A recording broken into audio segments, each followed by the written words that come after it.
What's up, guys? Welcome to the Strength Connection podcast with me, your host, Michael Kurkowski. And in this show, I connect with some of the great coaches and leaders in the world of strength, whether it be physical, mental, or spiritual. Strength is often portrayed as independence, self-reliance, and being able to carry the weight alone. And in many ways, this is what gets people a lot of success, maybe all the way to the top. But what we're seeing more clearly now is the very traits that create success, self-reliance, responsibility, and high standards, can also quietly isolate people.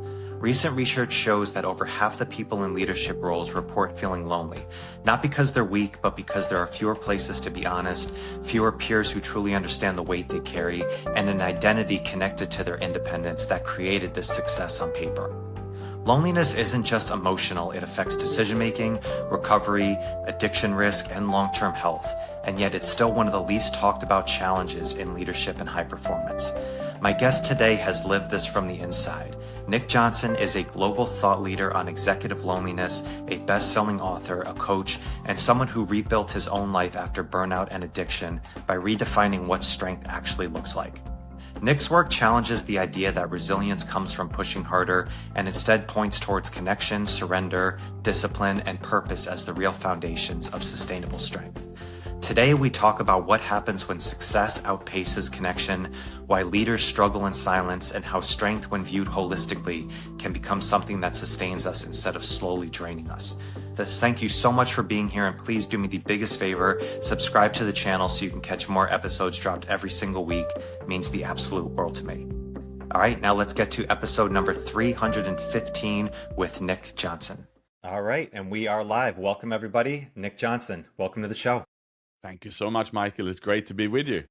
It's great to be with you too from halfway around the world. I really appreciate you taking the time. Wonderful to do that. I love to be on the show, and thank you for inviting me over to North America. I'm coming over on a tour in April. Hopefully I see you in person then. Oh, I love it. That'd be great. Yeah.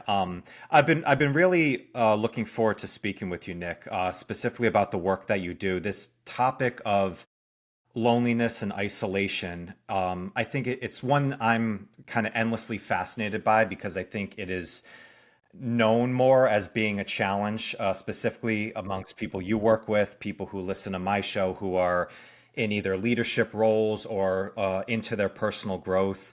I think what I found like kind of most challenging with this idea of loneliness is it still seems like there's even a stigma around the word loneliness. It's kind of like the word sad, right? Like nobody says they're sad, they're depressed. Like we have to give it a diagnosis because it's almost like if you're lonely, it's like just something that you're kind of dealing with by yourself. But I think one of the challenges, it seems, is strength and success is often synonymous or portrayed as independence, self-reliance, carry the weight yourself. And I think the challenging thing is a lot of those qualities at the beginning of trying to build yourself up do work. Like there is some success you can get of being able to not have to have somebody motivate you. You're very self-reliant, but those same things that breed success at the beginning can also quietly isolate you. And the research of this states now, I mean, over half the people in leadership say that they're lonely, mostly regularly. And I think it's also it's not just an emotional thing that affects the individual. It also affects decision making. Higher risks of addiction and long-term health are in here, but yet it still seems like it's a little spoken of all the challenges that are out there in culture. So from a big picture perspective, Nick, with being in this world for over a decade, what is the volume on speaking about loneliness as a challenge right now? Is it getting louder and people are talking about it more? Is it still very much like not a big topic of conversation amongst people who are in leadership roles or in like the high performance world? So it's still a massive issue with loneliness in the world. And while I was hoping that things would get better with the pandemic, we started to talk about mental health and so on, but no one really spoke about loneliness. And now as the competitiveness in the corporate world gets really tighter. There's less jobs around, there's more competitive. People just withdraw and just work harder, work for themselves, want to climb the corporate ladder was the old game. Now it's just to hang on there. When they see the colleagues being laid off, why would I be open? Why would I be vulnerable? Why would I talk inside the conversation? So people are isolating themselves, hitting the KPIs the best they can. So they're fighting for their survival. And sadly, then loneliness comes with that for them. Yeah. When did this, I mean, you've been doing this for over a decade of really diving into this topic. I remember personally hearing about this a lot more of the challenges on more of a worldwide scale around about 5 years ago, like when we all were forced to be isolated with COVID and the pandemic and the advancements of, distractions like AI and not having to go out and connect as much with the world. More people work remotely now than ever before. But that was about 5 years ago. Did you see this as something coming even before that time when you first started diving into this world? Yeah, so I started to really measure loneliness around 2019. So before the pandemic, I was writing my book, Executive Loneliness, and I surveyed senior executives around the world on how they feel about loneliness in the workplace. At that time, about 30% were suffering from loneliness. So I would admit that they feel lonely and isolated in the workplace. Then, when I redid this survey in 2020, a year later, when the world was in lockdown, there's no surprise that the numbers had doubled to 60%. So it did double during this time. Well, then now we are back together again, and I'm writing my next book, and I'm about to get new data. But I'm out there all the time having these conversations. And as I shared earlier, because of the competitiveness in the workplace these days and all the layoffs, people are terrified and isolated in the workplace for that.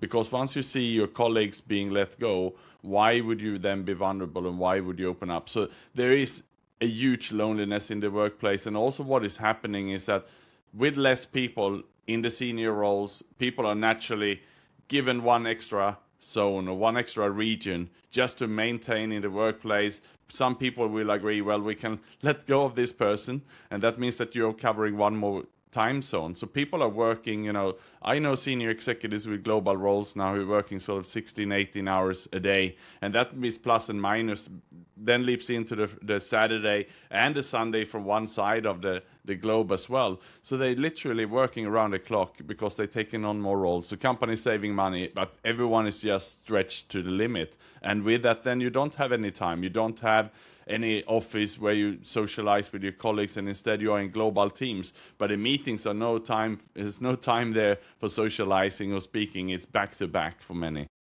Yeah, everything's KPIs and like, metrics and stuff and not just, basic just conversations that are going on from there.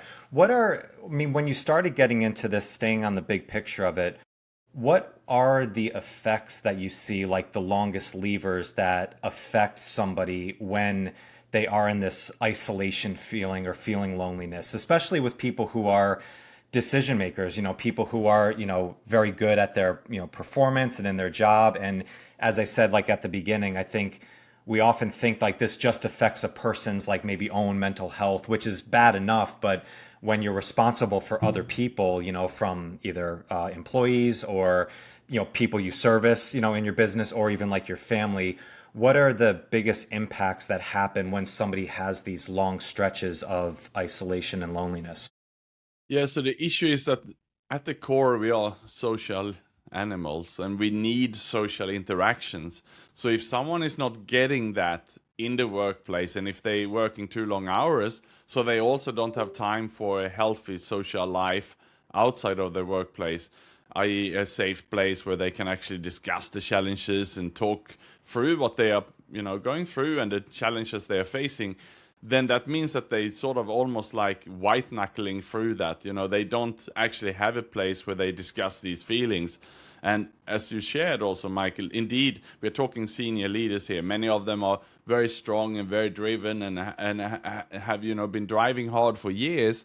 But eventually the wheels will fall off, right? And that is what's happening to a senior executive. So someone who's then grinding through this, pushing through very hard, focused on the KPIs to deliver, and then if they don't take care of themselves, then eventually they will typically find shortcuts to other coping mechanisms. And we see huge amount of, should we call them functioning drug users or alcoholics. Many senior leaders are using and abusing all kind of tools, and with drugs and alcohol come prostitutions into play, gambling, all means are coming in here, and sex and so on as well, which can be ordered online. So people are finding shortcuts then to deal with this, and it just becomes a nasty snowball effect basically. And that's what I'm dealing in, and I'm picking up a lot of these people, Michael, who have been delivering really well, perhaps 10, 20, even 30 years in the work, but now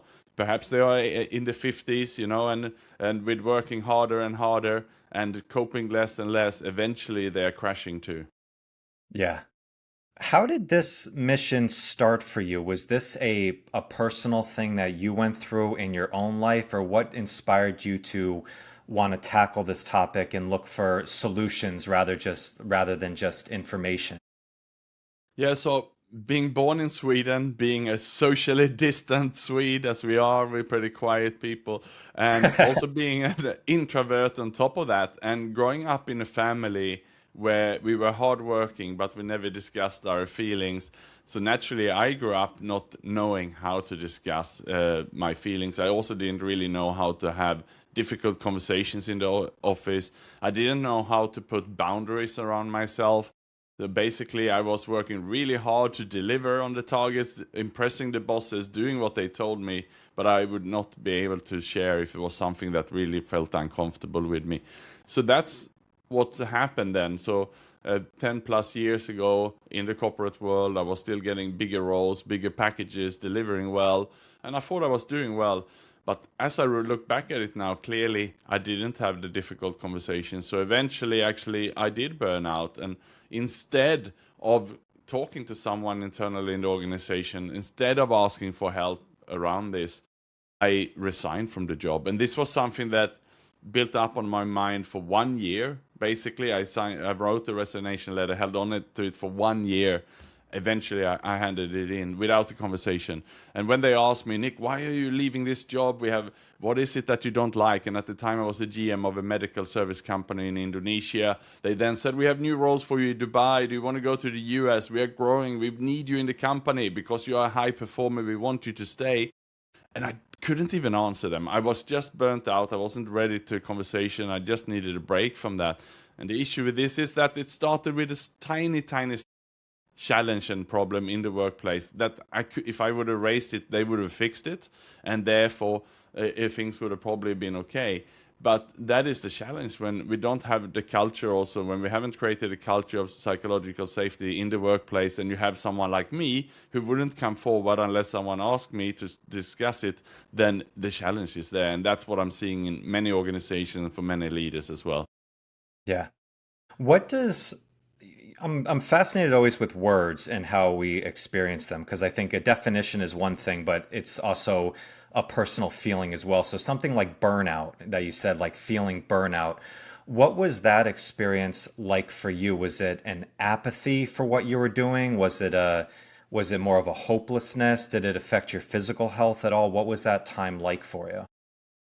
Yeah, so I remember the time uh, we had just really delivered well. We won some big project and so on, and now we were bidding on another massive project, and I was in charge. And during that time, I remember that one of my weaknesses was finances and numbers. And typically, as I took a senior role to that, I was upfront with that already when I signed up to a job. So they would have my back. The CFO would know we need to just make sure we give Nick the support he needs. In this job, though, I didn't declare that up front. And here we were bidding on a massive project with me in charge. And at that time, I remember some of my team members who were looking at the numbers and so on. And one of them got sick, another one was off on leave and so on. So it was left in my lap, basically. A lot of the stuff in the spreadsheet that I was uncomfortable with was left in my lap during this massive tender. and that really stretched me. So while I was already working to my limit, this perhaps tipped me over, and that was all it took, because I didn't dare to go to my boss and say, I feel uncomfortable with these numbers. There might be some mistakes in here. Is there some other resource we can pull in to double check this to can help me? Which, when I'm looking at it now, it just looks such a simple conversation to have, that I probably would have gotten that support. But because I didn't open up, because I wanted to show and demonstrate that I got this. Don't worry, I can do this. But then, I pushed it. I worked so many long hours, and it went on for weeks and weeks, that I was lacking sleep. And also, instead of doing my normal gym workouts, and instead of going for my runs, and I was also doing triathlons at that time, but I just stopped losing interest in that because I was just too tired. Instead, I went to the bar after work. I had a couple of drinks with my friends, and those visits basically gave me the same effect. I calmed down and relaxed a little bit after work, and that became a vicious cycle. So that was really what happened when I started my fall. So it was a combination of not speaking up, not being vulnerable, then working too long hours, reducing my exercise, increasing alcohol, and with alcohol then came the unhealthy diet. I started to gain a lot of weight as well. Yeah. What it's I think so many of us can relate to that story of something small that is like a small thing that could probably be easily rectified if you just speak up, but still we hold it to ourselves for fear of, looking, stupid or inept or like something else that's going on. What eventually, holding on to this letter for a year, knowing like this is what you wanted to do, but still couldn't pull the trigger. What was it that eventually was that final step where you had to put that in and make a shift and make a change for yourself? Yeah, so the final blow was that my health was just going down, and I was gaining weight and training less, exercising less, and drinking more alcohol. And with that, I was just in a cloudy space. And with that, I started to become delusional. Suddenly I thought I could deserve better, I can do better. And I started to think I should be an entrepreneur again. I had failed many times before, and that's what I did. So I resigned and thought that I had all these massive opportunities around the corner. But of course, these were all opportunities from people who wanted me to invest money, and so that's what I thought I should do. And with that, I found that the entrepreneurial journey can be even more lonely, especially when you lost all your money there. Yeah. What was that time afterwards? I know, Nick, doing my study on you and your story, there's a dark time in there. There was a rock bottom piece, for you. And I know sometimes it's something you don't wish on anybody, but often it is kind of like the blessing in disguise from there. What was that time like for you? And what did it teach you about strength that success never could teach you? Yeah, so during that time, then after I left the job, I got challenged by ex-wife naturally, because I haven't even discussed this with her, and it comes out of the blue that I resigned from this job. So she's wondering what on earth is going on here, and she started to challenge me on this, and obviously I couldn't turn it back. I couldn't have that conversation either, so I pushed her away as well. And it wasn't too long before I also just sent her a divorce letter. So I resigned at the work, this divorce letter for the wife, and that was after 13 years marriage. And same behavior again. We didn't discuss this with a couple therapist. We didn't seek any help. It was just me pushing away, isolating myself further into my world of fast food and alcohol and drugs, basically. So with that, I became even lonelier, and I traded, you could say, my gym membership to a bar stool at that time, and I gained about 60 pounds, and that was a very isolated place. And suddenly my ex-wife moved back to Sweden from Asia, brought our son, who was 5-6 years of age at the time. So here I was now in Asia, an entrepreneur, didn't know where was my home, and I started to fail. So once I tumbled down very quickly and started losing my money and so on, and lost my health, that's when I started to go down. And all I found my rest and peace in was really in more alcohol and drugs. And that continued to spiral further for 2 years, when I jumped from job to job and failed at everything I did. And that is basically when I hit my rock bottom. Yeah. What got you out of that? What moved you into the direction of where everything that you're doing now? What was the kind of pivotal moment that finally got you out of that and shifted you into something lighter? Yeah, so it was about 3 years after my resignation when I really clearly had lived almost 1,000 days unhealthy, and I just couldn't face it anymore. I was so sick and tired of being sick and tired that something had to go. At that time, I had signed up for a life insurance, written my will, my testament, because I clearly thought that if this continues, I understood logically, I understood that I'm gonna die here. I'm not sure if I can get out of this, and I'm not sure if I even want to get out of this. So there were nights when I went to bed and I didn't really care if I would wake up tomorrow. So that was the state I was in. I wasn't particularly suicidal. I didn't make any plans to end my own life. I didn't have that kind of action in me yet, I should say. But fortunately, at that time, I had met someone who today is my new wife, and she started to talk about getting married and so on, and she had no idea that I was going through a difficult time. Yes, she could see I had gained weight and so on, and I wasn't the athletic guy at the time as I was when we first started talking. But with that, I took the chance. So one day I asked her to sit down to the sofa, and for the first time then, I started to speak out about my feelings and how I felt internally. So that was basically the turning point. And I would say I had a V-shaped recovery out of that, because it's almost like that saying, a problem shared is a problem halved. And that is the feeling I had. When we sat down for about 45 minutes to an hour and I just spoke, she didn't speak much at all. She listened. And fortunately, she listened and she took it in, and she asked me a few clarifying questions and so on. And as I spoke, for every word I spoke, I started to feel better. And after that sort of 1 hour, she immediately dragged me in the arm and pulled me to the doctor. And she shared my story, what I shared to her, to the doctor. And he listened with empathy and gave me some medication and so on. And I was on my way. And basically from that moment on, I haven't had an alcoholic drink because I don't need it anymore. I needed a drink to drink and numb my feelings and emotions around this. But when I found another way, here speaking to other people about it, then there was no need anymore. Yeah.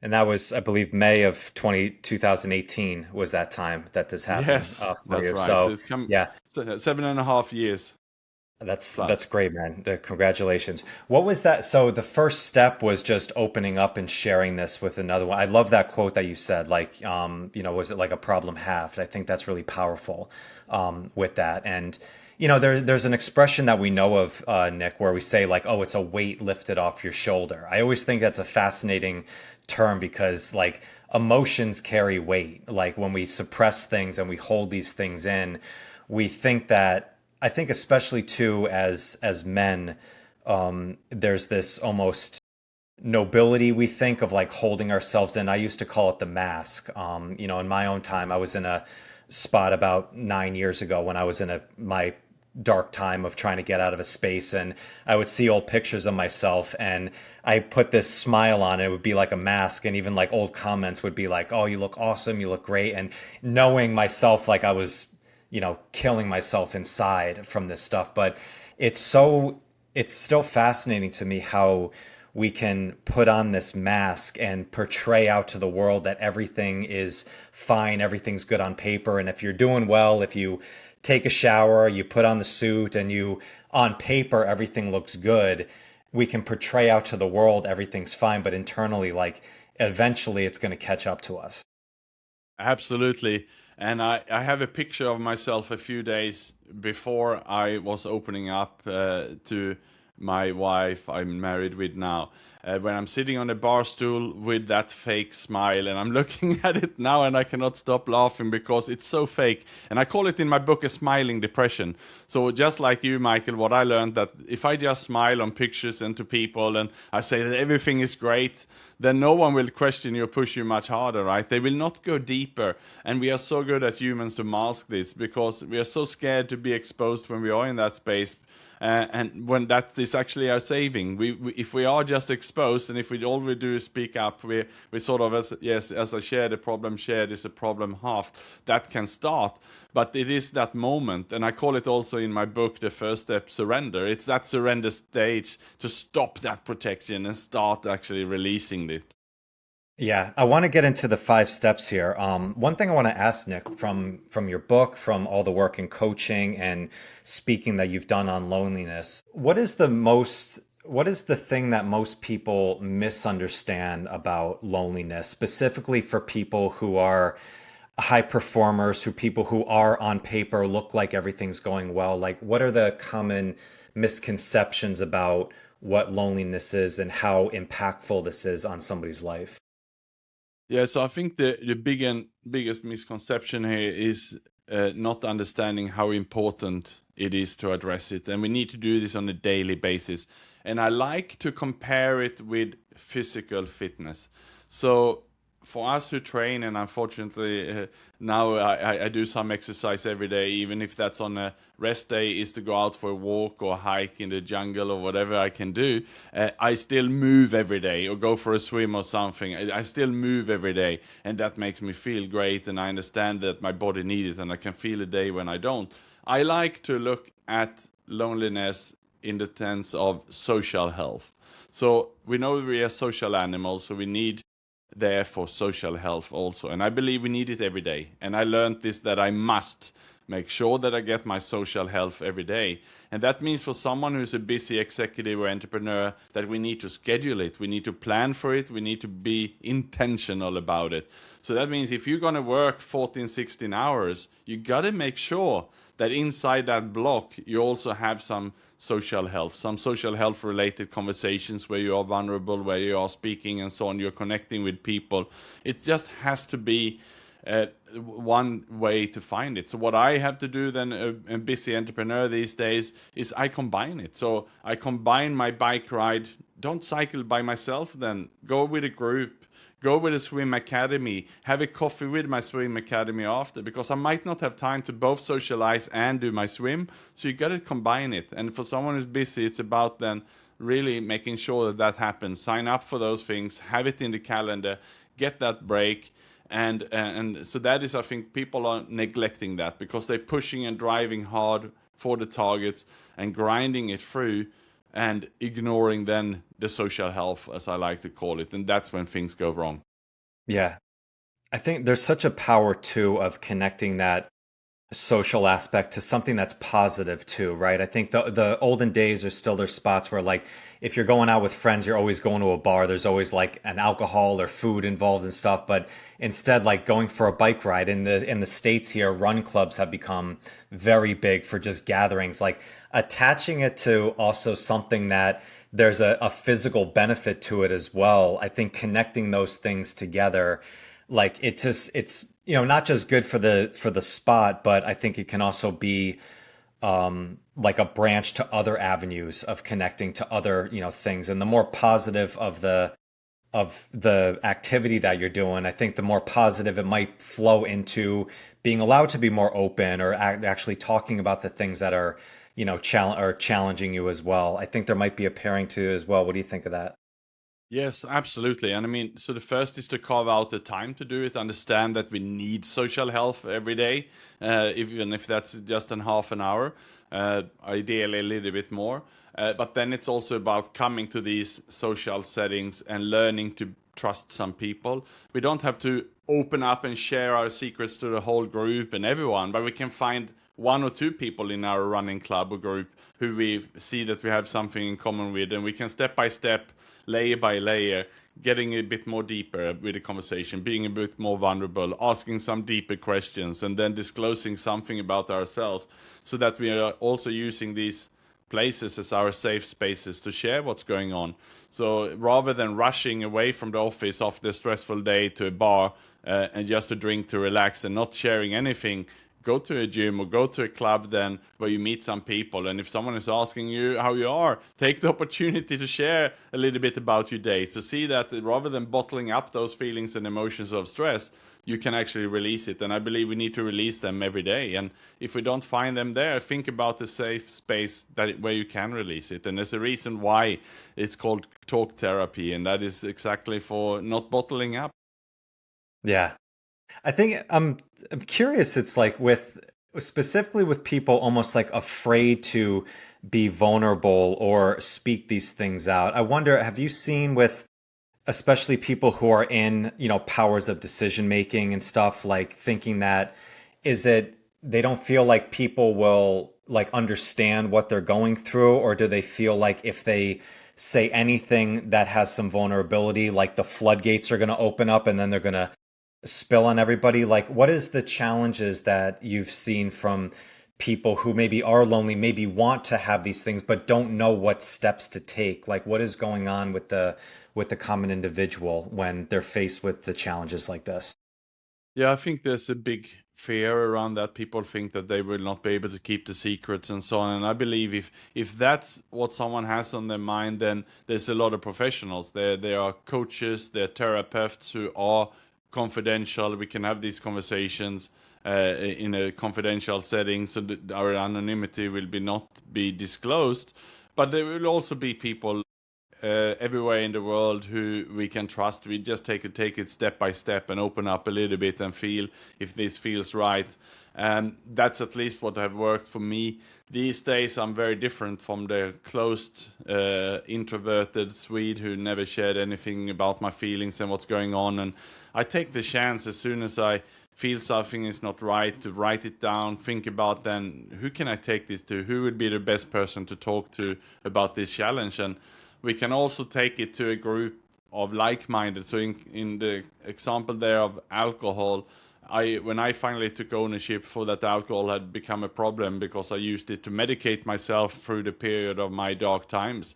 Once I took ownership for that and indeed went into that meeting, then I met other like-minded. That particular group I joined was senior executives who also had jobs with a lot of pressure. And there were people there who have not had a drink for many years who were there to support. And I didn't feel judged. I didn't feel blamed for everything. I felt understood.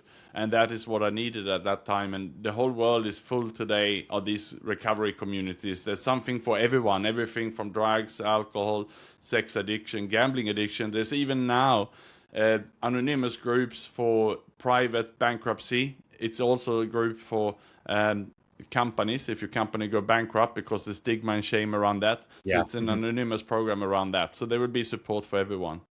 Yeah. And I think food addiction's another one in there too that's not spoken about as much, but it's like it all, if it's suppressed down, it's going to go into some sort of vice in some ways, and more often than not, it's going to go into something negative rather than something that's vastly positive from there. There's 5 steps of holistic leadership that you've spoken about a lot, and I want to dive into these a little bit more because the first one is most fascinating to me, which is the topic of surrender, right? It's surrender, connection, purpose, goals, and discipline.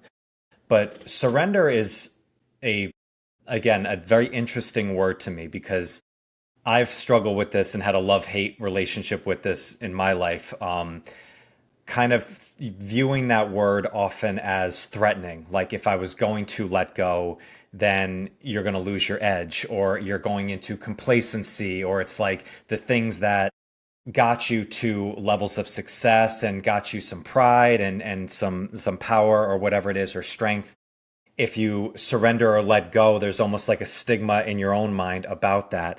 What is the word surrender? What does that mean to you? And how does that work in practice as well as theory? Yeah, so surrender is a word that I learned in the world of recovery. It's a powerful word that is used in all the recovery programs in the world, and it's not by giving up, but it's by letting go. It's by letting go of the things or people or places that don't serve us anymore. So it's just about taking some ownership around the things that is not working for us. So in my case, it was keeping secrets, it was alcohol, it was medication, drugs, it was those kind of things that I had to surrender. When I do workshops now with teams, perhaps no surprise that once I shared my story and asking them to write down a journal, what are some of the things that they need to surrender? On top of the list for everyone in the younger generation will be social media, digital devices, because they admit, fortunately, that they are addicted to the devices. Many of them are sleeping with a mobile phone on vibration under the pillow, and so on, right? So it is about having a healthy conversation. What are the things that actually are dragging you down? And the first step on surrender means that at least just list them out and just be curious to explore releasing them. That is how I see the first step of surrender. Yeah.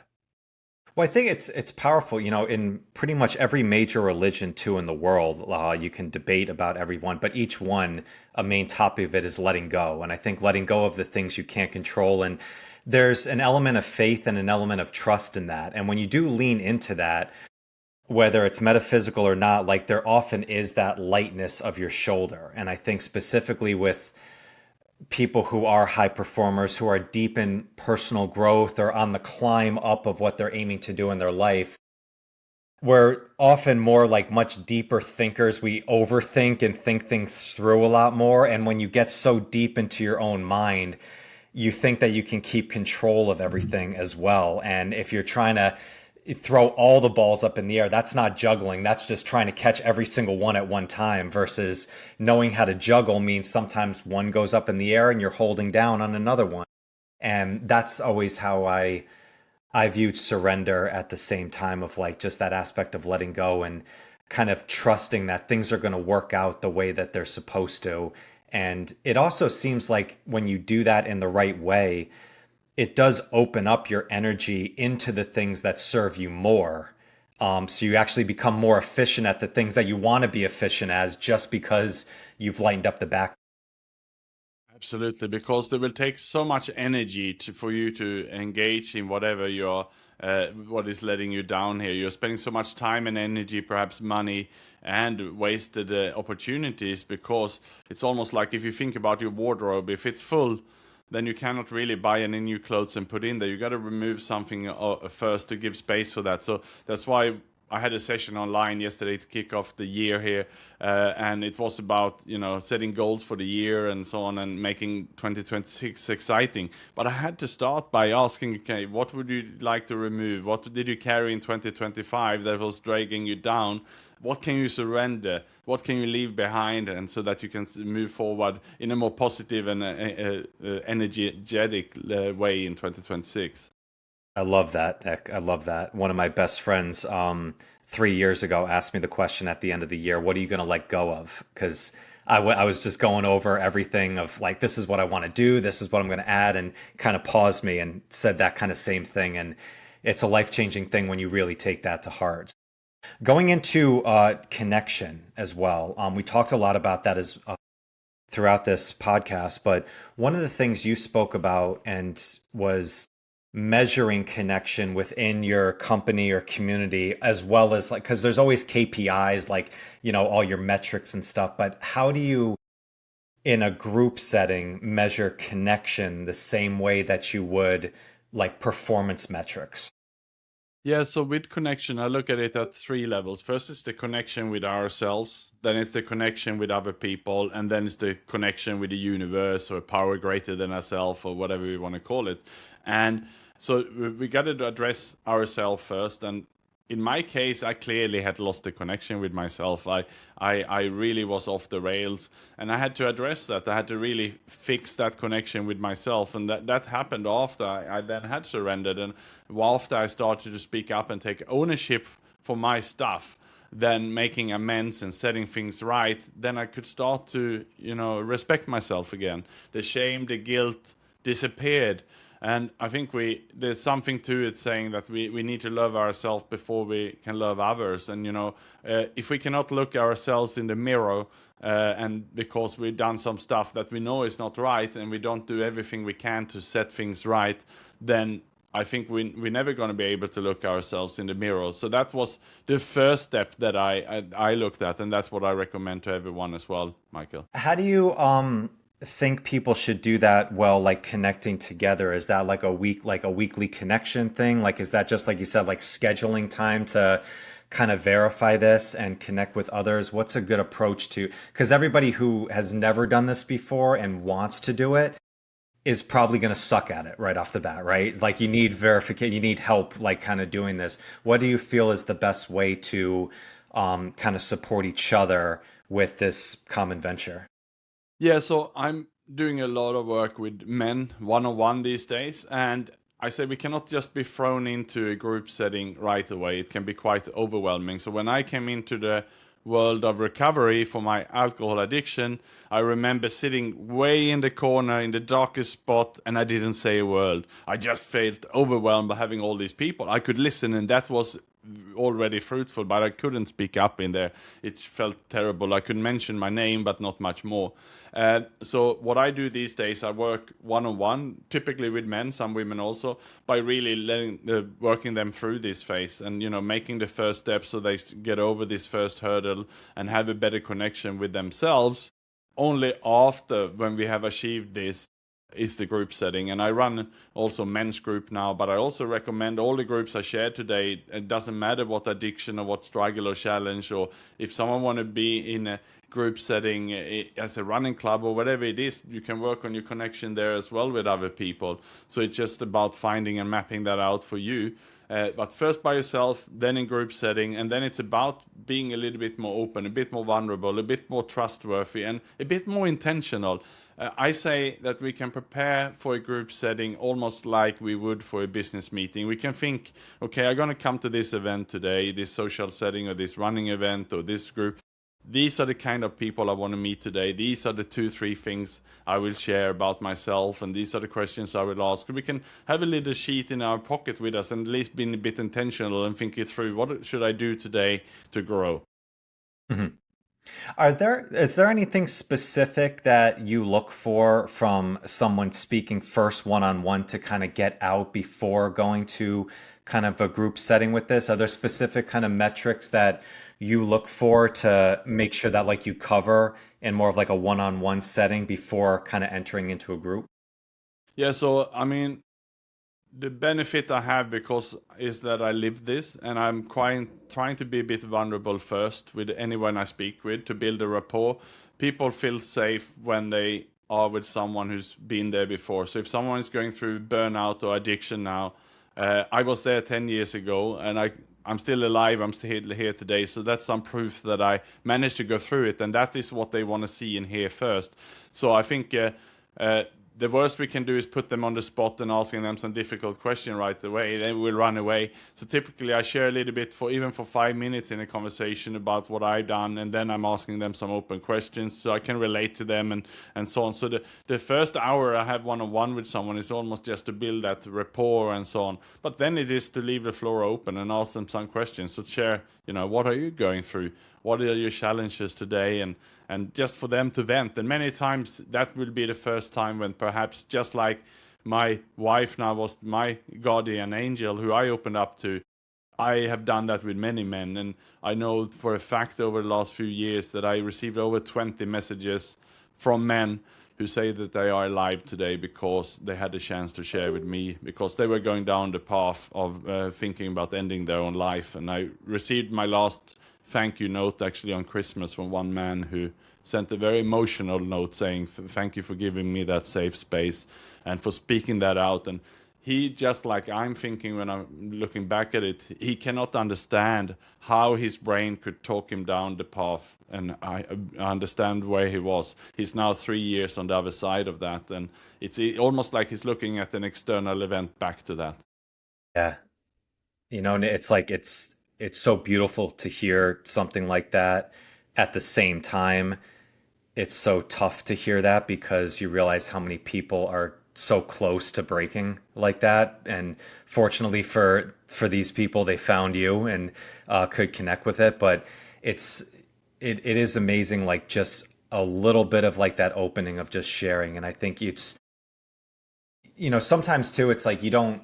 often I think maybe people will jump right to their spouse and like dump everything on their spouse for it. But maybe that's not the best person to throw everything at, right? It's like having different people to connect with about specific things. Like I know I have one friend who, like anything I'm dealing with in business, we chat all the time because I know that he's going through a very similar thing. Like that's what we dive into and stuff. So maybe sometimes having, like, you don't just need to dump it all on one person. Like a professional is perfect, like you who's done this.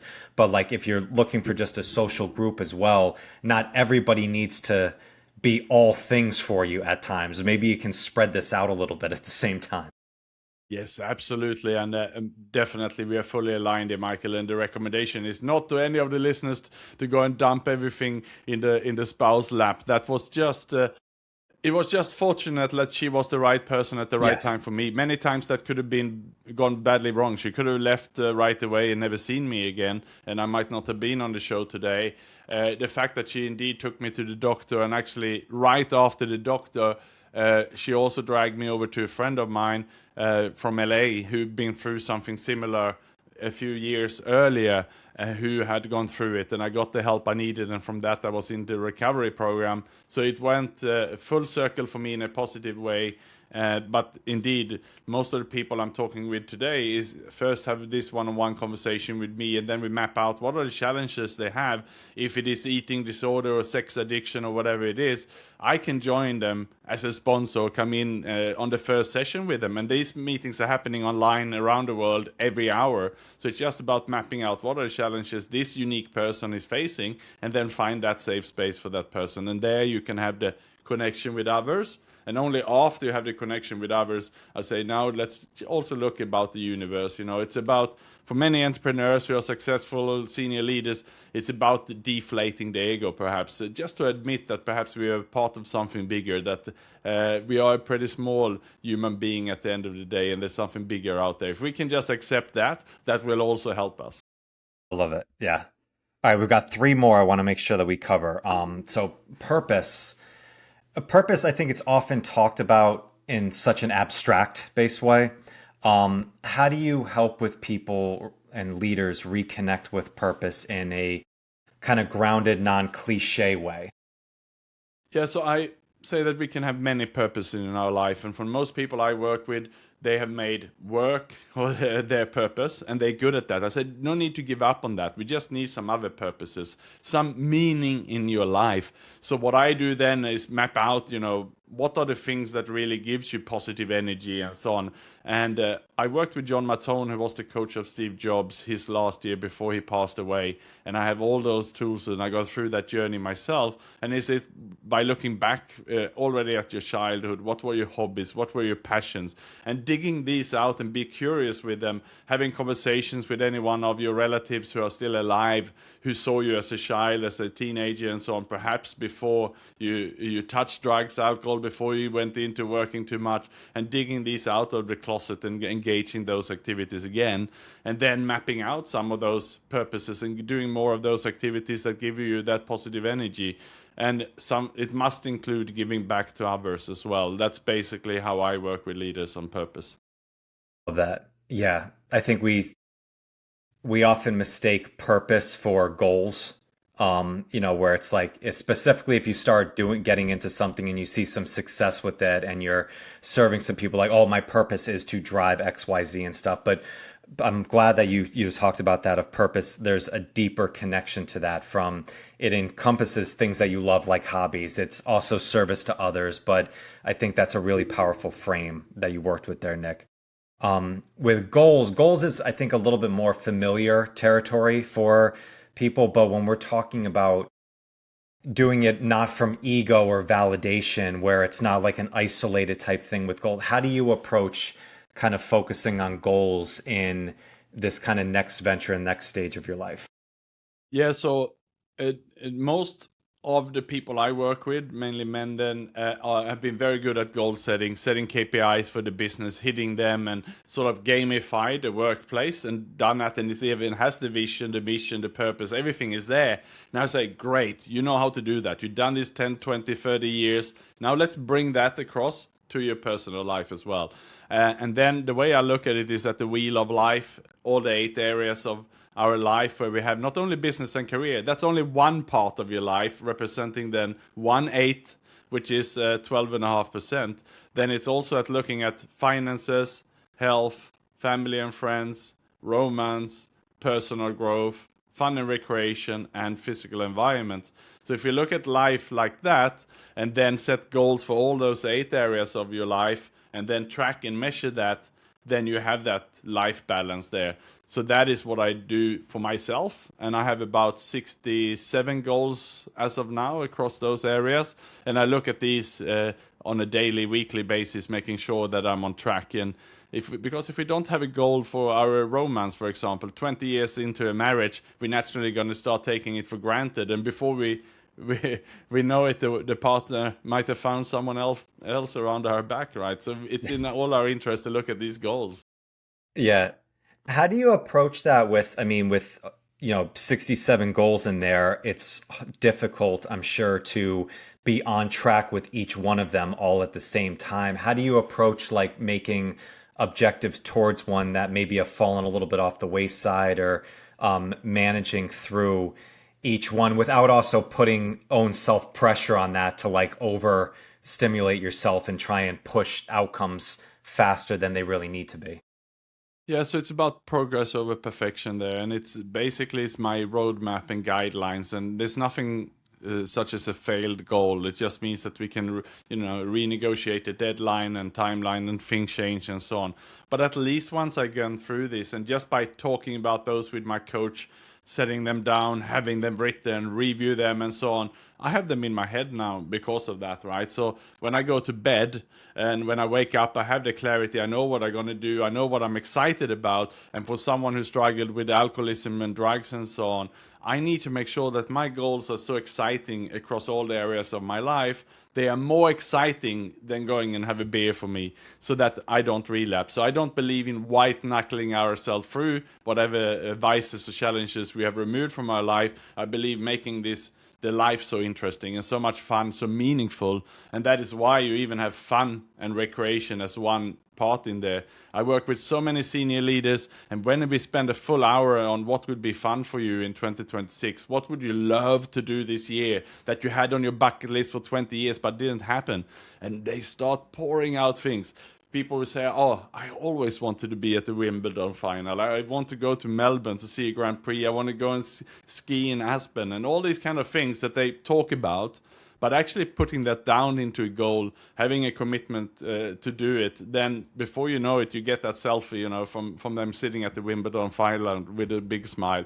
And that's the kind of life we want to live. That's the balance that we're looking for.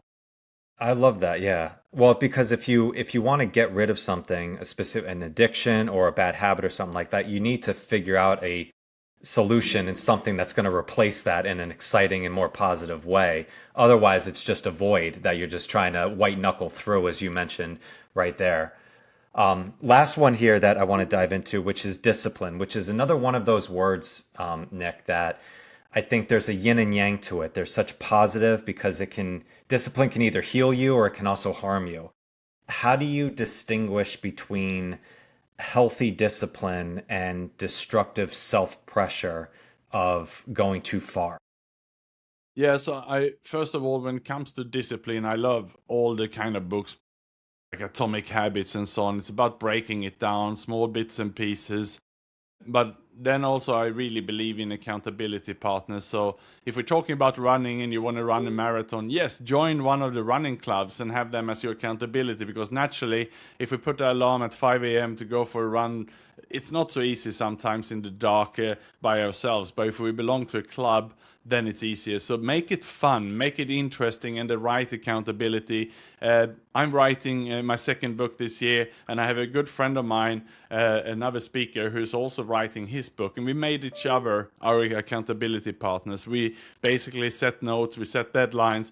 We're going to have a catch up once a month to hold each other accountable in a fun way and share then on these calls what are the wins, what's the best practice, and also what are the challenges that we go through. So we have that as a safe space to voice them. And we can do that about any project that we set, any major product that we set for this year. We can have an accountability partner that we feel safe with. So it's not about putting too much pressure on ourselves as well. I love it, Nick. I love it. Nick, this has been a blast. I really love connecting with you. The work that you're doing with your business, with the book and everything. As I said at the beginning, I think this is an important topic that needs to keep being talked about and addressed, because it's one of those things that often goes too unnoticed for a lot of people who look like they're doing great on the surface, but are internally and secretly really getting challenged. So I really appreciate you taking the time today, Nick. Thank you so much, Michael. I really enjoyed being on your show. Absolutely. If people want to check out more of your work, where to follow your book, what's the best place that we can go and direct them? nickjonsson.com, and it's nickjonsson.com. That would be the best. Thank you. Perfect. Awesome. Nick, thank you so much for your wisdom, for your insights. Listeners, thank you so much. I will catch you guys on the next one. Peace.